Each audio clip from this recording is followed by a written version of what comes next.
श्रीमती कनीमोजी जी। मान सकता है।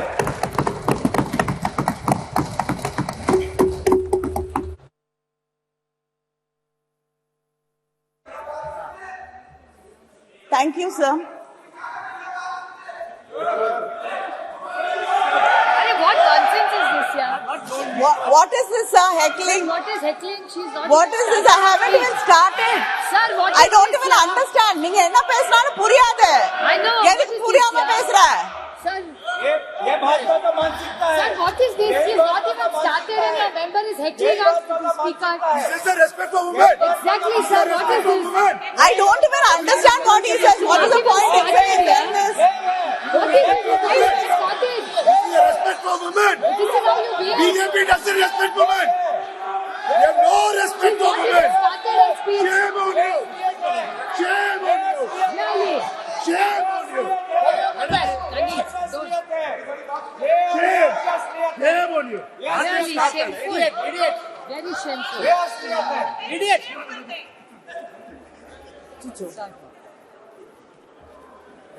Sir, I stand here and I'm happy to be speaking about the Women's Reservation Bill, and it is one of the very few bills I think most of us would agree on. And we thought this bill will be passed with all of us supporting each other and standing together. But unfortunately, the BJP has taken this also as an opportunity for politicking, and it is very unfortunate.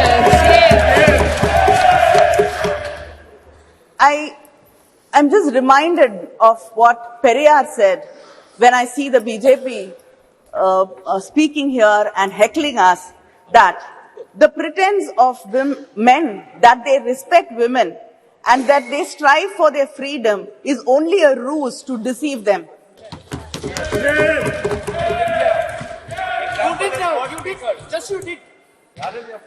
I'd like to quote the former Chilean president, Michelle Bachelet. A better democracy is a democracy where women do not only have the right to vote and to elect, but to be elected. In 1990, after the Montego-Chelmsford reforms were passed, we got the rights to vote, especially in the Madras presidency and the Bombay presidency. The Justice Party, Needhi Katchi, passed a resolution on 10th May 1921 to grant voting rights for women for the first time in India. In 1927, Tamil Nadu elected its first women legislator in the country, Dr. Muthulakshmi Reddy, who was instrumental in abolishing the Devadasi system. But sir, nearly 100 years after that, we still have not passed the bill. In 1929, Periyar, in the Self-Respect Conference in Chengalpet, passed a resolution insisting on reservations for women in education, employment, and politics. The Women's Reservation Bill was first brought with the support of the DMK during the United Front government in 1996, September. And then Thiru Devegowda, who was the Prime Minister, brought this bill, and the Law Minister Ramnath Kalab was the one who presented the bill in this House. Then again, our respected former Prime Minister Vajpayee ji again brought this bill, but it was the UPA government in 2010 which passed it in the Rajya Sabha. Yes. And I got an opportunity to speak on the bill in the Rajya Sabha, and that was 13 years ago. And I've got an opportunity to speak on this bill again here. Yes. And we're still speaking about this bill and debating it for the past 13 years. Only House is staged. Only House is staged. House is staged. The Women's Reservation Bill is a poll promise of the BJP. Yet, many leaders had to urge them to bring this bill and to pass it. Our leader Kalaignar had written to the Prime Minister in 2014 to pass this bill. Madam Sonia Gandhi wrote to the Prime Minister in 2017 requesting him to pass this bill.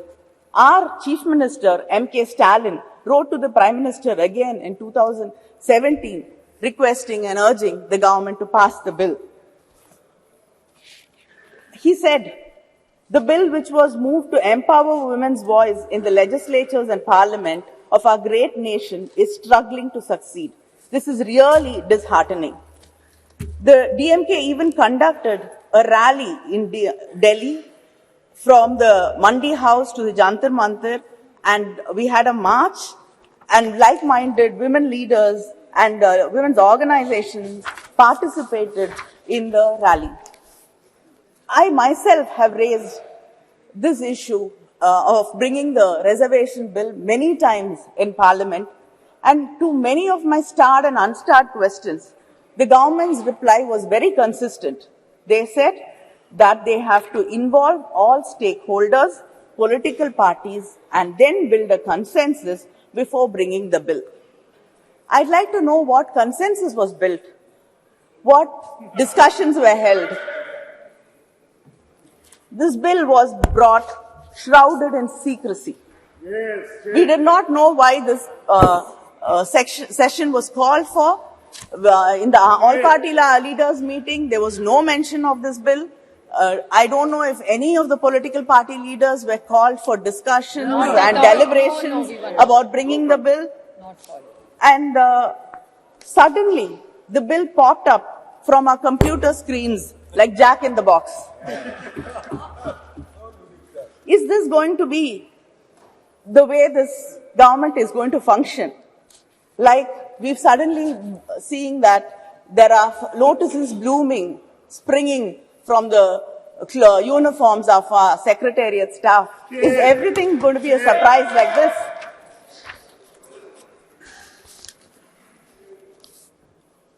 In spite of all this, when the Prime Minister mentioned the Women's Reservation Bill, and when our own Megwalji introduced the bill, our minds were so full of happiness, and the lines of Mahakavi Bharati rang in my heart. பட்டங்கள் ஆழ்வதும் சட்டங்கள் செய்வதும் பாரினில் பெண்கள் நடத்த வந்தோம் எட்டும் அறிவினில் ஆணுக்கு இங்கே பெண் இளைப்பிள்ளை தான் என்று கும்மியடி, which if I translate says that we have come to make laws and to rule. Now we are equals and let us cherish it.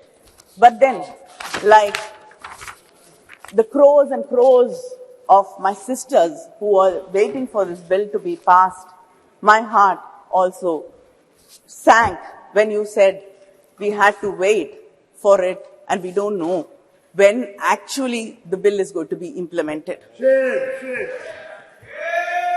In 2010, when the bill was brought by the UPA government, there was no conditions.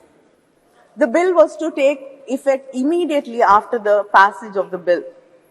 But the bill which was presented yesterday clearly says the reservation in Clause 5, it states the reservation of seats for women in the House of the People, the Legislative Assembly of the State and the Legislative Assembly of the National Capital Territory of Delhi shall come into effect after an exercise of delimitation is undertaken for this purpose, after the relevant figures for the first census taken after the commencement of the Constitution. Our leader, Muthuvel Karunanidhi Stalin, in his statement today has said that India is the only country which has not conducted the decadal census. And if delimitation is going to be based on population census, it will deprive and reduce the representation of the South Indian states. It will become like a sword hanging on our heads. Yes. He has said that we support the bill. But he asked this question, why should the implementation be connected to the delimitation? Yes, why? And he says it is a strange drama staged by the BJP, keeping in mind the 2029 elections, 2024 elections. And we cannot ignore the representation for women from the backward classes either.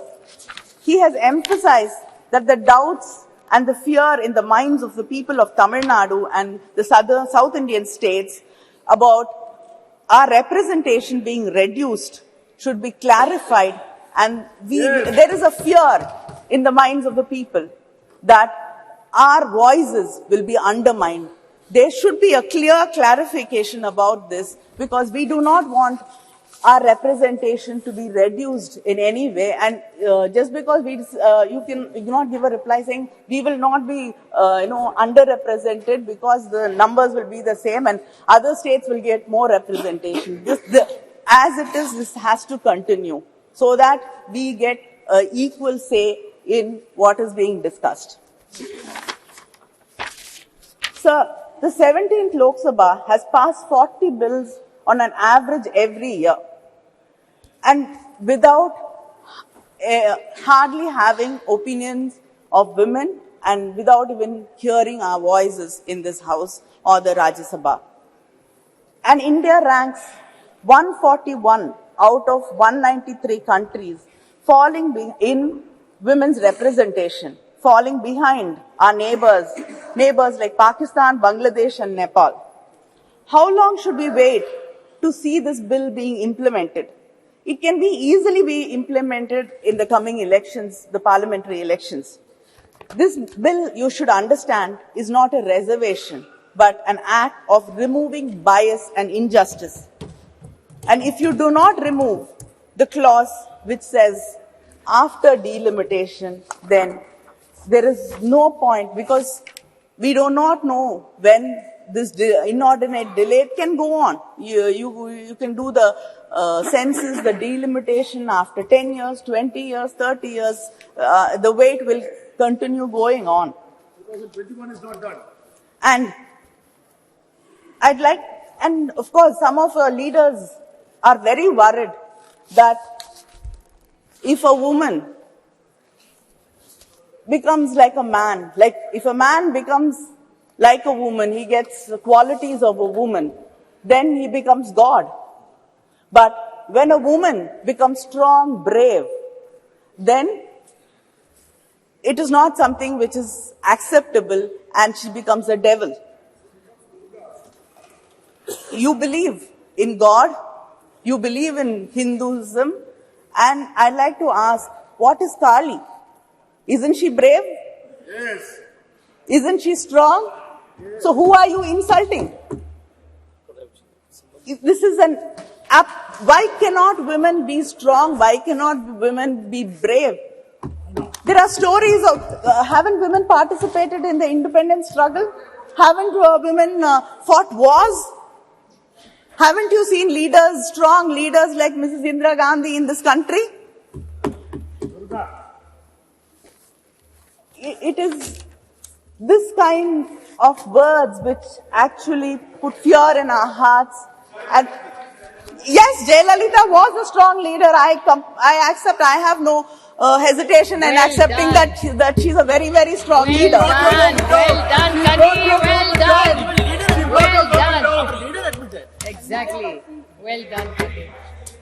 And Mayawati ji, Madam Sonia Gandhi. Yes. Mamta Banerjee. Mamta Banerjee, and the one of the names you often forget is Sushma Swaraj ji. Yes. And I also like to quote You can keep what it. We don't want it. I like to quote what Shri Arun Jaitley ji said when the discussion in Rajya Sabha happened. He said, the argument that men can also ensure justice to women has been weakened. Underrepresentation and discrimination stare us in the face. Politics of tokenism must now evolve into politics of ideas. So please stop this tokenism. And this bill is called Nari Shakti Vandan Bill. Stop saluting us. We do not want to be saluted. We do not want to be put on pedestals. We do not want to be worshipped. We do not want to be called mothers. We don't want to be your sisters, your wives. We want to be respected as equals. Let us get down from the pedestal and walk as equals. We have a right to this country as much as right you have. This country belongs to us. This parliament belongs to us. And we have a right to be here. Thank you.